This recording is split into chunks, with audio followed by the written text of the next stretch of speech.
آج میری شادی کو تیسرا دن تھا اور مجھے ایسا لگ رہا تھا جیسے میرے اجڑنے کا آج تیسرا دن تھا۔ مجھے اس شادی سے بالکل بھی خوشی نہیں تھی۔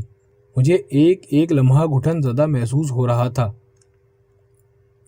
اس تکلیف سے نکلنے کے لیے میں شہر واپس جانے کے لیے صبح سویرے ہی اٹھ گیا۔ میرے بوڑھے باپ نے اپنے مرحوم بھائی کی بیٹی آئمہ سے میری مرضی کے بغیر ہی نکاح کر دیا تھا۔ وہ مجھ سے عمر میں 4 سال بڑی تھی، گہرے سانولے رنگ کی، اوپر سے بالکل گوار بھی۔ میں نے سامان باندھنا شروع کیا تو وہ میری منتیں کرتی رہی کہ اتنی جلدی واپس نہ جائیں۔ مجھے وہ ایک آنکھ نہ بھائی تھی۔ مجھے اس کا بولنا بھی اچھا نہیں لگ رہا تھا۔ میں بس چاہتا تھا کہ وہ منظر کہیں غائب ہو جائے۔ میں نے تو ابا کے کہنے پر کڑوا گھونٹ بھر لیا تھا، مگر میں نے اپنی نئی نویلی دلہن آئمہ سے کوئی رعایت نہ برتی اور صاف صاف کہہ دیا کہ اتنی جلدی واپس شہر جانے کا تو میرا بھی ارادہ نہیں تھا، مگر میں تمہاری شکل سے بیزار ہو کر جا رہا ہوں۔ تمہاری ایک کالی سی شکل مجھے ڈرا رہی ہے۔ میں نے محسوس کیا کہ میری بات سن کر وہ ایک دم مرجھا سی گئی تھی۔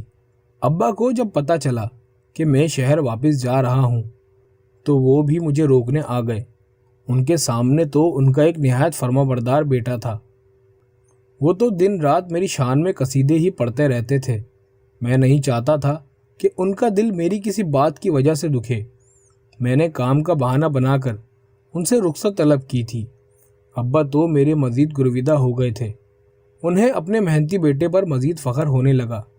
میں جب گھر سے نکلا تو آئمہ کچن میں کام کر رہی تھی۔ میں اسے بتائے بغیر ہی گھر سے نکلا اور کھلی فضا میں سانس لیا۔ حقیقت تو یہ تھی کہ گاؤں کے ماحول میں میرا دم گھٹتا تھا۔ مجھے تو شہر کی رنگینیاں اپنی جانب بلاتیں۔ شہر تو میں بذریعہ بس پہنچا تھا تاکہ میرے گاؤں والوں کو مجھ پر کسی قسم کا شک بھی نہ ہو، مگر بس اڈے پر میرے باڈی گارڈز بواں میری مہنگی کار کے۔ میرا کام ہی کچھ ایسا تھا کہ مجھے سیکیورٹی کی ضرورت پڑتی تھی۔ مجھے اس بات کا کامل یقین تھا کہ اگر کبھی میرے ابا کو پتہ چل گیا کہ ان کا اکلوتا بیٹا کیا کام کرتا ہے تو وہ تو بیچارے اللہ کو پیارے ہو جائیں گے۔ جہاں تک بیوی کی بات ہے تو مجھے اس کی پرواہ بھی نہیں تھی۔ بوسیدہ خیالات والی، ہر رنگ و نور سے دور بیوی مجھے چاہیے ہی نہیں تھی۔ یہاں شہر میں ایک سے بڑھ کر ایک حسین اور دلفریب اداؤں والی لڑکیاں میری دوست تھیں، تبھی تو مجھے گاؤں کی سانولی سی لڑکی ایک آنکھ نہ بھائی تھی۔ شہر میں میرا ایک نام تھا، ایک پہچان تھی۔ بڑے بڑے اسمگلرز میرے آگے پانی بھرتے تھے۔ میرے علاقے کی طرف کوئی اسمگلر تو کیا، پولیس بھی آنکھ اٹھا کر نہیں دیکھ سکتی تھی۔ جی ہاں، آپ درست سمجھے، میں شہر کا ایک جانا پہچانا اور بڑا اسمگلر تھا۔ یہ اس دن کی بات ہے جب میں بھیس بدل کر کالج کی بس میں سوار ہو کر اپنا نیا شکار ڈھونڈ رہا تھا۔ کالج کی کچی عمر کی معصوم لڑکیوں اور لڑکوں کو میں اپنے دام میں پھنسانے آیا تھا۔ اس عمر میں ہر ایک کی چاہت ہوتی ہے کہ وہ آگے بڑھ کر اپنے والدین کا سہارا بنے، اپنے باپ کے کندھوں پر پڑا بوجھ ہلکا کرے۔ میں اچھی خاصی رقم کی آفر کرتا تو بہت سے نوجوان میرے کارندے بن کر اسمگلنگ کا کام شروع کر دیتے۔ میں بس میں سوار تھا جب ایک لڑکی میری سیٹ کے پاس آ کر کھڑی ہو گئی۔ وہ ہر چیز سے بے نیاز، اچھی خاصی اکھڑ مزاج لڑکی تھی۔ اس کا بستہ کافی خستہ حال تھا، شوز ٹوٹ پھوٹ کا شکار تھے۔ اس لڑکی کا حلیہ اس کی غربت کی داستان چیخ چیخ کر بیان کر رہا تھا۔ میرا نیا شکار مجھے مل چکا تھا۔ مجھے معلوم تھا کہ اس جیسی لڑکیوں کو پھنسانا بہت آسان ہوتا ہے۔ ایسی لڑکیاں غربت سے جان چھڑوانے کے لیے ہر حد تک جا سکتی ہیں۔ میں اپنی سیٹ سے اٹھا اور اسے مخاطب کر کے کہا کہ تم اس سیٹ پر بیٹھ جاؤ۔ وہ تو غصے سے بھڑک اٹھی اور مجھے گھورنے لگی اور کہنے لگی، کیا ہے، میں تم جیسے لفنگوں کو خوب سمجھتی ہوں۔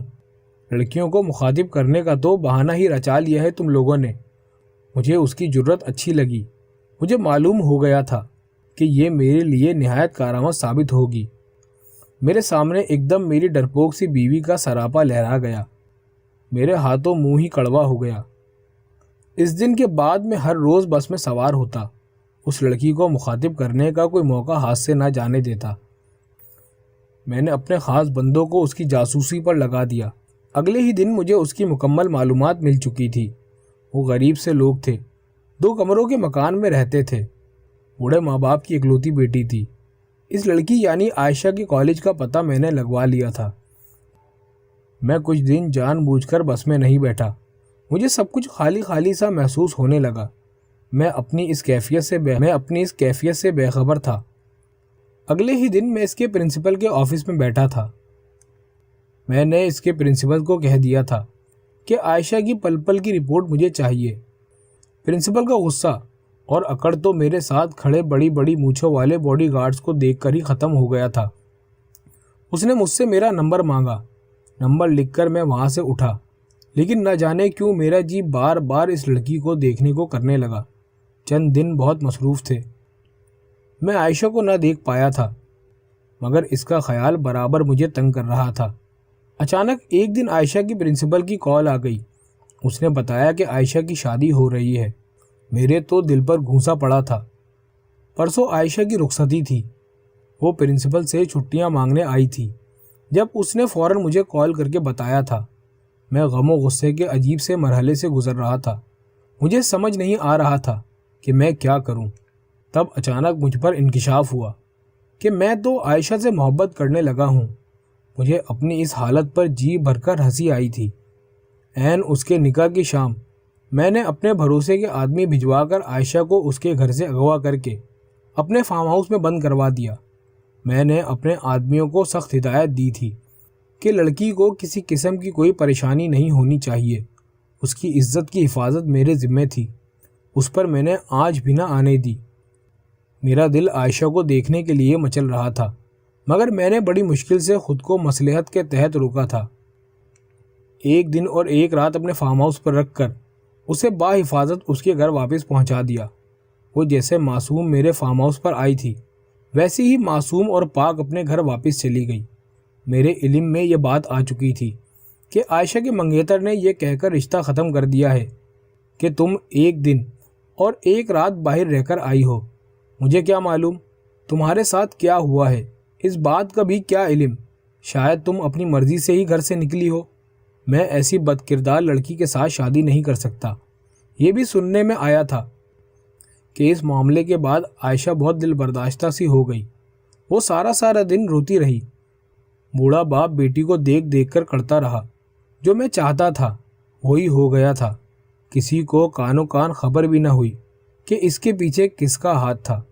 یوں سانپ بھی مر گیا اور لاٹھی بھی نہ ٹوٹی۔ اب مجھے آگے پیش رفت کر کے عائشہ کے دل میں جگہ بنانی تھی۔ میں ہر کام بڑی پلاننگ کے ساتھ کرنے کا عادی تھا، تب ہی تو آج تک گرفتار نہیں ہو سکا۔ پولیس کو مجھ پر شک تھا، مگر وہ میرے خلاف ثبوت ڈھونڈنے سے قاصر تھی۔ خیر میں عائشہ کی گلی میں جا کر کھڑا ہو جاتا۔ میں نے بڑی ہوشیاری سے عائشہ کے والد کے ساتھ تعلق بڑھا لیے تھے۔ سیدھا سادہ سا آدمی تھا، اسے اپنی طرف مائل کرنے میں دیر نہیں لگی۔ اس کے والد نے بتایا کہ ان کا گھر کا سارا خرچہ عائشہ کا منگیتر ہی کرتا تھا۔ گھر کا چولہا اسی لڑکے کے دم سے گرم ہوتا تھا۔ اب تو فاقوں تک کی نوبت پہنچ گئی تھی۔ میں نے اس کے والد کے گھر میں راشن ڈلوا دیا۔ عائشہ کے والد نے بہت منع کیا، مگر میں نے بھی کہہ دیا تھا کہ مجھے اپنا ہی بیٹا سمجھیں۔ یوں میری رسائی عائشہ کے گھر تک ہو گئی۔ میں پیسہ پانی کی طرح لٹاتا جا رہا تھا۔ عائشہ نے مجھے پہچان لیا تھا، اسی لیے وہ مجھ سے کلام نہیں کرتی تھی، لیکن میری مسلسل مہربانیوں نے اس پر بھی اثر ڈالا تھا۔ وہ میری شرافت کی قائل ہو چکی تھی۔ ایک دن اس نے مجھ سے رو رو کر معافی مانگی، لیکن میں نے کہا کہ انسان کو غلط فہمی ہو ہی جاتی ہے، اسی لیے پریشان ہونے کی ضرورت نہیں۔ اس دن کے بعد میں جب بھی ان کے گھر جاتا، وہ مجھ سے چائے پانی کا خود پوچھتی۔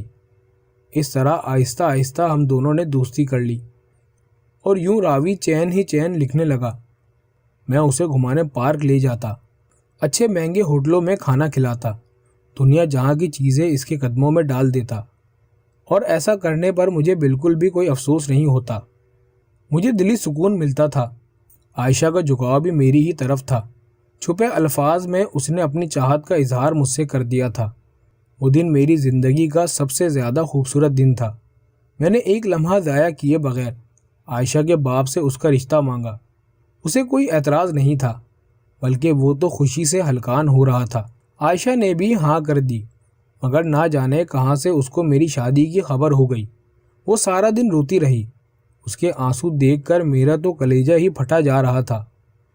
میں نے اسے ہر طرح سے یقین دلایا کہ وہ ہماری راہ میں نہیں آئے گی، چونکہ میں تو اس کو دیکھنا بھی پسند نہیں کرتا، مگر وہ نہ مانی۔ عائشہ نے شرط رکھی کہ میں جب تک آئمہ کو طلاق نہیں دوں گا وہ مجھ سے شادی نہیں کرے گی۔ میں نے اسے بتایا کہ میں آئمہ کو چھوڑ نہیں سکتا، کیونکہ اگر میں نے اس کو چھوڑ دیا تو میرا باپ مر جائے گا، تو پھر کچھ ایسا کرو کہ وہ خود تمہیں چھوڑ کر بھاگ جائے۔ عائشہ نے کہا تھا۔ مجھے اس کی بات پسند آئی۔ مجبوراً مجھے سب چھوڑ چھاڑ کر دوبارہ گاؤں واپس جانا پڑا۔ ابا اور آئمہ میری آمد پر بہت خوش تھے۔ میں نے اپنا رویہ آئمہ کے ساتھ سخت کر لیا تھا، بات بات پر اس کی تذلیل کرنے لگا، مگر وہ خاموش آنسو بہاتی رہتی۔ اس کی کالی کلوٹی شکل مجھے غصہ دلاتی۔ میں اس کی سانولی رنگت کے تانے دیتا تو وہ شیشہ پکڑے ہر وقت روتی۔ اس کے آنسو دیکھ کر لمحے بھر کو دل دکھتا تھا، مگر میں بھی کیا کرتا۔ میں عائشہ کے عشق میں پاگل ہو گیا تھا۔ میں نے اس کے ساتھ برا سلوک شروع کر دیا۔ اب تو نوبت مار پیٹ تک آ گئی تھی۔ میں نے آئمہ پر ہاتھ اٹھانا شروع کر دیا تھا، مگر میں نے کبھی اس کے لفظ میں شکوہ نہیں سنا۔ مجھے آئمہ کی ڈھٹائی پر مزید غصہ آنے لگا۔ وہ کافی سخت جان تھی۔ میں جتنا اس سے دور بھاگتا وہ اتنی ہی مجھ پر مرتی۔ میری زندگی میں اگر عائشہ نہ ہوتی تو میں اب تک تو آئمہ کا اسیر بن چکا ہوتا، مگر اب جب میں اس سے جان چھڑوانا چاہتا تھا تو اس کی یہ حرکتیں مجھے زج کرتی۔ میں قصہ تمام کر کے جلد سے جلد عائشہ کے پاس جانا چاہتا تھا۔ اس کی من موہنی صورت مجھے یاد آتی۔ گاؤں آئے ہوئے مجھے 1 مہینہ ہو چلا تھا۔ اس سے میرے کاروبار پر بھی بہت بڑا اثر پڑ رہا تھا، جو کہ عائشہ کے ساتھ مسلسل رابطے میں تھا، اس لیے میں تھوڑا صبر کر کے بیٹھا تھا۔ میں عائشہ کو سارے حالات سے آگاہ کرتا رہا۔ اب تو وہ بھی آئمہ کی ڈھٹائی سے عاجز آ چکی تھی۔ اس نے مجھے آئمہ کو زہر کھلانے کا مشورہ دیا۔ ایک لمحے کے لیے میرا دل ڈوب گیا، مگر اس کے سوا اور کوئی چارہ بھی نہیں تھا۔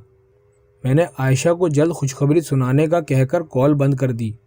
شام ہو چکی تھی۔ میں نے آئمہ کو گھر میں ڈھونڈا، مگر وہ کہیں نظر نہیں آئی۔ میں چھت پر گیا تو وہ سوگوار سی بیٹھی آنسو بہا رہی تھی۔ میں نے اس سے بڑے پیار سے بات کی۔ کیا ہوا آئمہ؟ میرے پوچھنے پر وہ رو دی، مگر لب پہ کوئی شکوہ نہ لائی۔ میں بہت برا ہوں نا؟ میں نے لہجے میں مصنوعی محبت بھر کر اس سے پوچھا تھا، تو وہ تڑپ کر ہی رہ گئی تھی۔ بری تو میں ہوں، پہلے آپ کی زندگی کو جہنم بنا دیا۔ اب آپ کی طرف دیکھ کر دل دکھتا ہے کہ کیسے آپ جیسے حسین مرد کو مجھ جیسی بدصورت بیوی ملی ہے۔ آپ کہاں برے ہیں، بری تو میں ہوں۔ اس کی باتیں تھیں جو مجھے اپنی پستی کا یقین دلا رہی تھی۔ میں کتنا گرا ہوا انسان تھا، جس کی صورت سیاہ تھی، اس کا دل بہت اجلا سا تھا۔ میں نے اس کے آنسو پونچھ کر اس کی پسندیدہ چیز کے بارے میں پوچھا تو اس نے دودھ کا ذکر کیا۔ میں مسکرا دیا تھا۔ ایک لمحے کو میرا دل چاہا کہ وقت تھم جائے، مجھے اس معصوم لڑکی کی جان نہ لینی پڑے، مگر عائشہ کا سراپا جب آنکھوں کے سامنے لہرایا تو مجھے کڑوا گھونٹ پینا ہی پڑا۔ میں کچھ دیر اس کے پاس بیٹھنے کے بعد گوالے کی دکان پہ گیا اور گوالے کی دکان سے تازہ دودھ لیا اور ڈیری کی طرف چل دیا۔ وہاں سے میں نے کھیتوں میں ڈالنے والی زہریلی اسپرے دودھ پر چھڑکی۔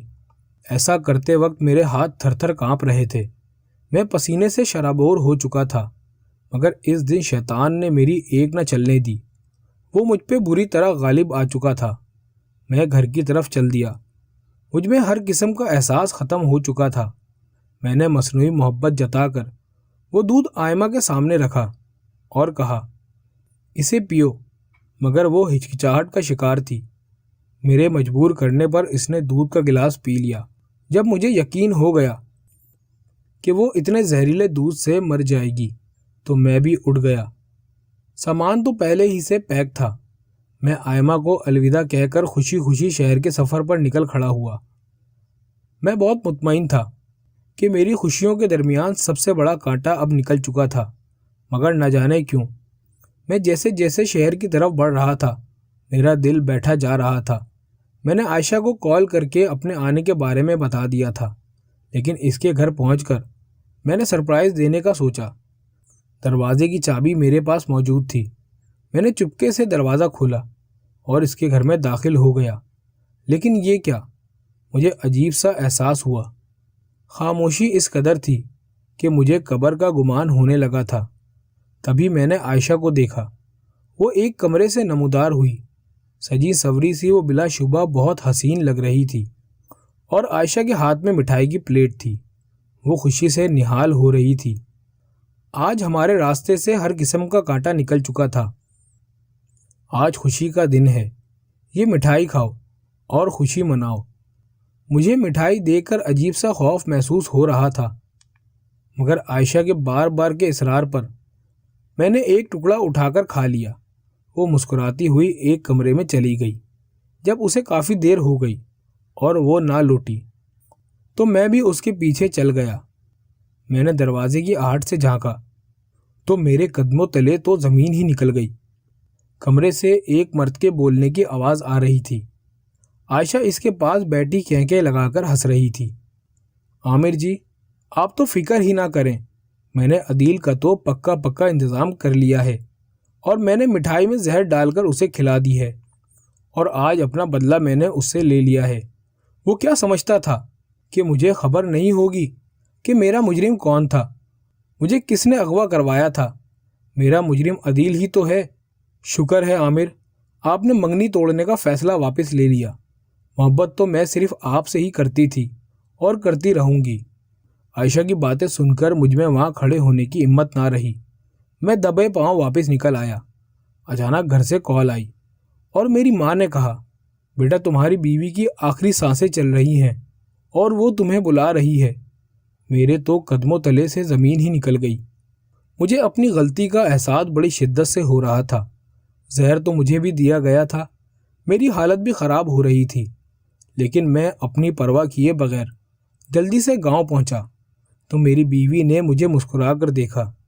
میری روح کانپ اٹھی اور پھر اچانک وہ میرے پاؤں پکڑ کر بولی، آپ مجھے معاف کر دیں، میں نے آج ہی آپ کی۔ میں گھبرا گیا کہ کیا ہوا آئمہ؟ اس نے رو کر کہا، میں نے آپ کی الماری کی تلاشی لی تھی، مجھے آپ کی گھناؤنے پیشے کے متعلق کافی ثبوت ملے تھے۔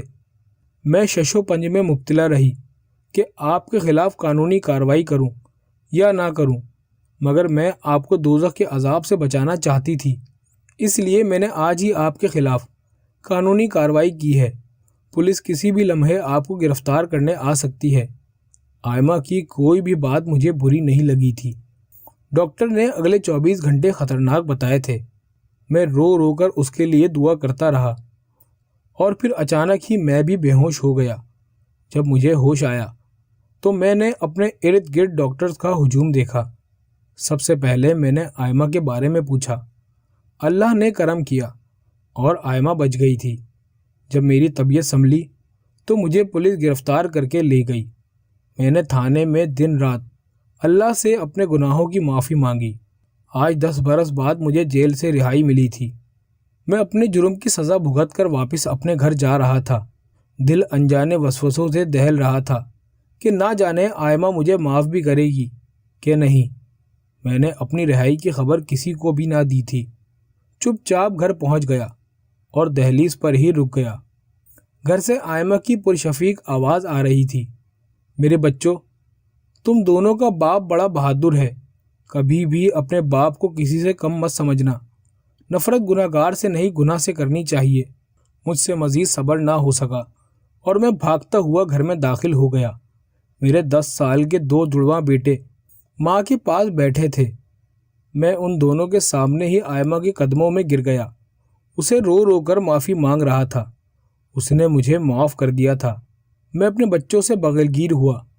میرے بیٹوں کی ہر عمل سے میرے لیے احترام جھلک رہا تھا، اور یہ سب آئمہ کی اچھی تربیت کا ہی نتیجہ تھا۔ مجھے آئمہ سے شدید قسم کی محبت ہو گئی تھی۔ اس کی سانولی رنگت مجھے روشن جیسی معلوم ہوتی تھی۔ ان تینوں سے مل کر میں ابا اور اماں کے کمرے کی جانب بڑھا۔ ابا اماں کی قدم بوسی کر کے مجھے ان کا شکریہ ادا کرنا تھا کہ انہوں نے میرے لیے اتنی اچھی شریکہ حیات ڈھونڈی تھی۔